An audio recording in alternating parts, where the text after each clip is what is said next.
नमस्कार विद्यार्थियों, मैं Ram Swaroop assistant professor zoology आप सभी का जूनोर्स हिंदी यूट्यूब चैनल पर स्वागत करता हूं। ये वीडियो सीरीज प्रत्यक्ष तंत्र की शुरू की गई है और आज की वीडियो में हम प्रत्यक्ष तंत्र का महत्वपूर्ण टॉपिक इंटरफेरेंस के बारे में पढ़ेंगे। सबसे पहले हम जानते हैं ये क्या होते हैं। ये स्मॉल प्रोटीन्स होते हैं, यानी छोटी प्रोटीन्स होती है जो शरीर की सेल्स यानी कोशिकाओं द्वारा वायरस के विरुद्ध एक सुरक्षात्मक प्रतिक्रिया के रूप में उत्पन्न किए जाते हैं या बनाए जाते हैं। ये इम्यूनो रेस्पॉन्स यानी प्रतिरक्षा प्रतिक्रिया के महत्वपूर्ण मॉड्यूलेटर होते हैं।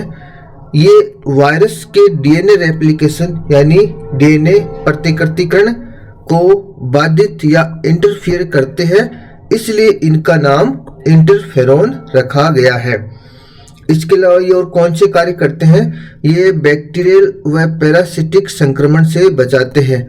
बैक्टीरिया का संक्रमण हो रहा है या पैरासिटिक या परजीवी का संक्रमण हो रहा है, उससे भी ये बचाते हैं। कोशिका विभाजन को इनहिबिट या रोकते हैं, बाधित करते हैं तथा कोशिकाओं के विभेदन को प्रमोट करते। विभेदन का मतलब एक कोशिका से विभिन्न प्रकार की कोशिकाओं का जब निर्माण होता है उसको हम कोशिका विभेदन कहते हैं। इनको यानी इंटरफेरेंस को साइटोकाइंस के अंदर वर्गीकृत किया गया है। साइटोकाइंस क्या होते हैं? साइटोकाइंस से छोटे प्रोटीन्स होते हैं जो इंटरसेलुलर सिग्नलिंग यानी अंतरा कोशिकीय संकेतन में भाग लेती है। एक कोशिका से दूसरी कोशिका को संकेत पहुंचाना हो वो कौन करता है? साइटोकाइंस करता है। ये वायरस या अन्य विदेशी पदार्थों के विरुद्ध में कोशिकाओं द्वारा स्रावित किए जाते हैं, लेकिन ये प्रत्यक्ष रूप से वायरस के गुणन को रोकने का कार्य नहीं करते हैं। यहाँ किसकी बात हो रही है? इंटरफेरेंस की बात हो रही है। प्रत्यक्ष रूप से वायरस के गुणन यानी रेप्लिकेशन को रोकने का कार्य नहीं करते हैं। कैसे करते हैं वो हम देखते हैं। जबकि ये कौन? इंटरफेरॉन वायरस से संक्रमित कोशिका, जो वायरस से संक्रमित हो गई कोशिका वो तथा उसके पास वाली कोशिकाओं को स्टिमुलेट करके यानी उसको एक्टिव करके, उसको प्रेरित करके, उसको सक्रिय करके ऐसे एमआरएनए का संश्लेषण करती है, ऐसे एमआरएनए का निर्माण करती है, निर्माण करने के लिए प्रेरित करती है जो एंटीवायरल प्रोटीन जिसको AVPS कहते हैं का निर्माण कर सके। और उसके बाद में जब ये AVPS प्रोटीन का निर्माण हो जाता है, ये एक तरह के एंजाइम होते हैं जो क्या करते हैं? वायरल रेप्लिकेशन या वायरस के गुणन को, वायरस के प्रतिलिपिकरण को, वायरस के डीएनए रेप्लिकेशन को व उसके प्रोटीन संश्लेषण को रोक देते हैं, इनहिबिट कर देते हैं। इंटरफेरेंस प्रोटीन की एक ऐसी क्लास होती है जो वायरस संक्रमण के विरुद्ध कुछ जंतु कोशिकाओं कौन सी लिम्फोसाइट्स, मैक्रोफेजेज द्वारा प्रोड्यूस्ड की जाती है। एक परिभाषा ये भी आप याद रख सकते हो। कौन सी कोशिकाओं के द्वारा इंटरफेरेंस का निर्माण होता है? लिम्फोसाइट्स के द्वारा, मैक्रोफेजेज के द्वारा, इनके द्वारा इन इंटरफेरेंस का निर्माण होता है।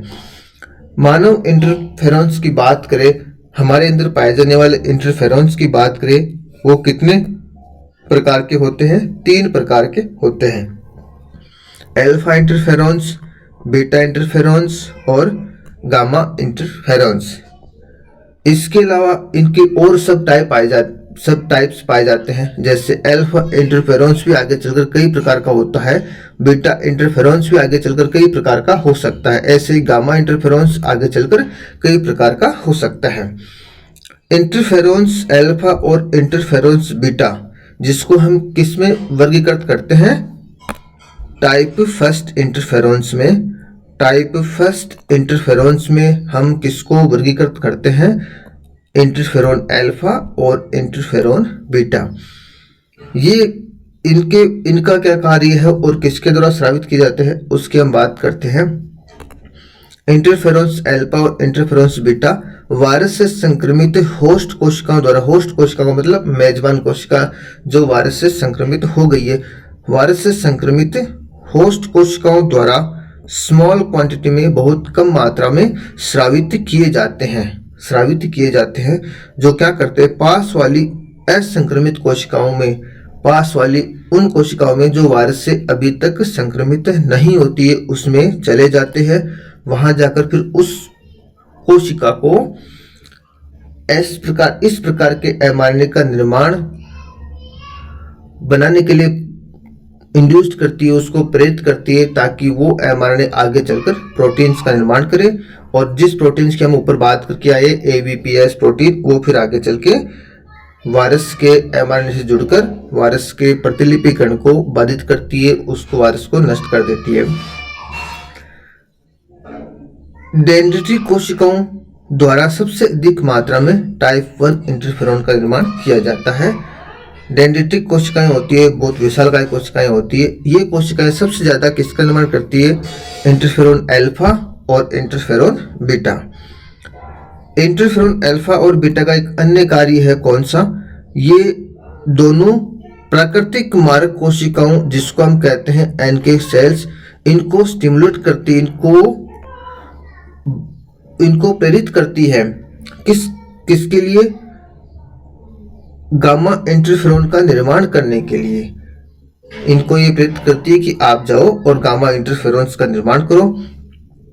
गामा इंटरफेरोन्स की बात करते हैं, ये टाइप 2 प्रकार के इंटरफेरोन्स होते हैं। टाइप 1 प्रकार के इंटरफेरोन अल्फा और इंटरफेरोन बीटा, जबकि टाइप 2 प्रकार के कौन से हैं, इंटरफेरोन गामा।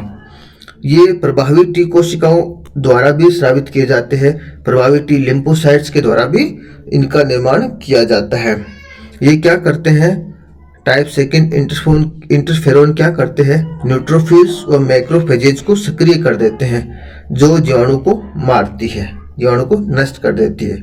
इंटरफेरोन गामा के कारण मैक्रोफेजेज क्या करती है, नाइट्रिक ऑक्साइड का निर्माण करती है, और नाइट्रिक ऑक्साइड आगे चलकर एटीपी के निर्माण को बाधित कर एटीपी के निर्माण को बाधित कर जीवाणु के साथ साथ अबोर्ट कोशिकाएं या ट्यूमर कोशिकाओं को भी मार देता है। नाइट्रिक ऑक्साइड क्या करता है, एटीपी निर्माण को बाधित कर जीवाणु के साथ साथ ट्यूमर कोशिकाओं को भी मार देता है। एक और कार्य है इंटरफेरोन गामा का, MHC मेजर हिस्टोकम्पैटिबिलिटी मॉलिक्यूल्स है, उनके एक्सप्रेशन, उनके प्रकटीकरण व एंटीजन प्रेजेंटेशन को इंक्रीज करती है। एंटीजन प्रेजेंटेशन, एंटीजन प्रस्तुतिकरण, जो बाहर से एंटीजन आया है उसको टी कोशिकाओं के सामने प्रेजेंट करना होता है MHC मॉलिक्यूल के द्वारा, तो ये इनके प्रेजेंटेशन को और MHC मॉलिक्यूल के प्रस्तुतिकरण को इंक्रीज कर देती है, ताकि वो एंटीजन जल्दी से जल्दी टी कोशिकाओं के पास, लिम्फोसाइट कोशिकाओं के पास पहुंच जाए और फिर उसका सत्यानाश किया जा सके, उसको नष्ट किया जा सके। ये इंटरफेरेंस के बारे में एक शानदार टॉपिक मैंने आपके सामने प्रस्तुत किया है। काफ़ी अच्छी इंटरनेशनल बुक से इस टॉपिक को तैयार किया गया है, इसलिए इसको अच्छे से ध्यान से इसको याद कीजिए, इसके नोट्स तैयार कर लीजिए। एग्जाम में ये इंटरफेरेंस का जो आपको टॉपिक यहाँ पर बताया है, ये बेस्ट से बेस्ट है आपके लिए। यदि आपको ये अच्छे लग रहे हैं इस चैनल पर आपको पढ़ना, तो इसको जरूर सब्सक्राइब कीजिए और अपने फ्रेंड्स को भी शेयर कीजिए। धन्यवाद।